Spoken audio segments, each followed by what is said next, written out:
15 minute একটি time frame, মার্কেটটাকে এটা আমরা আপ ট্রেন্ড বলবো এই মুহূর্তে। কেন?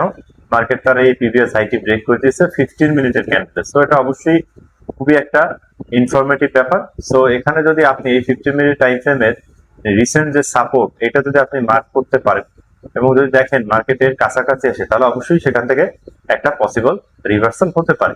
আমরা দেখি মার্কেট আমাদের সাথে কি ধরনের আচরণ করে। সো ওই ধরনের রিভার্সালে আমরা একটি লং এন্ট্রি নেওয়ার চেষ্টা করব, যেহেতু মার্কেটের ট্রেন্ড ইজ ট্রেন্ড। আর দেখেন এই যে ক্যান্ডেল, এই ক্যান্ডেলে এখানে কিন্তু প্রচুর লিকুইডিটি জমা আছে। সো মার্কেটের টার্গেট থাকবে এই লিকুইডিটিটা। ওকে ওকে, দেখেন মার্কেট কিন্তু ওই সাপোর্ট থেকে একটা এনগালফিং প্যাটার্ন তৈরি করে ফেলেছে। এই যে একটা এনগালফিং প্যাটার্ন এখানে তৈরি ফেলেছে, একটি রেড ক্যান্ডেলটা পুরোপুরি পেটের মধ্যে নিয়ে নিয়েছে।